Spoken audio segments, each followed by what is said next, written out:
आज आपण लोणचं करतोय गावाकडच्या पद्धतीने।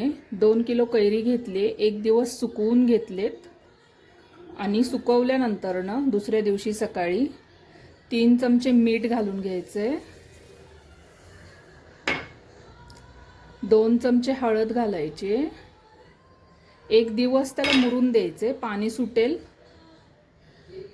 पाणी निथळून घ्यायचे आणि मग नंतर मसाले वगैरे घालायचे। कैरीत मीठ टाकून ठेवलं होतं एक दिवस, त्याला पाणी सुटले। आता दुसऱ्या दिवशी चाळणीमध्ये टाकून पाणी निथळून घ्यायचे, पूर्ण पाणी काढून झाल्यावरती मग नंतर त्याच्यात मसाले टाकायचेत। हे बघा, असं एक दिवस पूर्ण नितळायला ठेवायचे त्याला।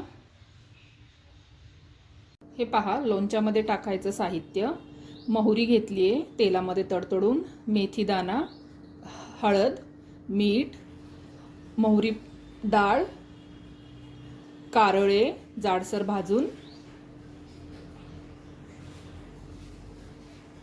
मी एका पातेल्यामध्ये घेतलेत कैरीचे काप, हलवता येईल आपल्याला।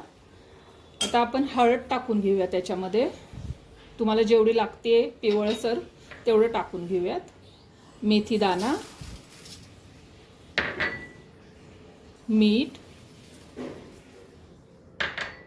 मोहरी डाळ,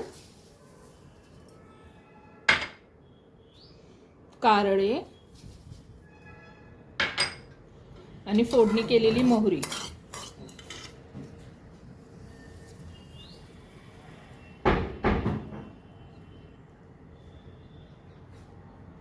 मिक्स करून घेऊया।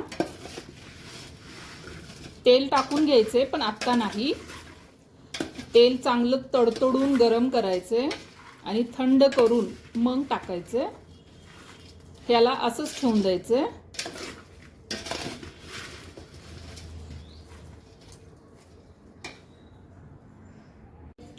तेल कडकडीत गरम करून घ्यायचे, थंड करून घेतल्यानंतर मग टाकायचे।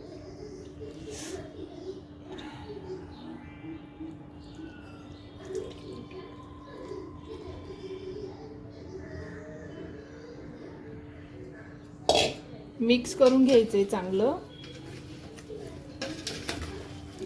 लगेच बरणीमध्ये नाही टाकायचे, 2-3 दिवस हलवून घ्यायचे ते पातेल्यात कैरीला।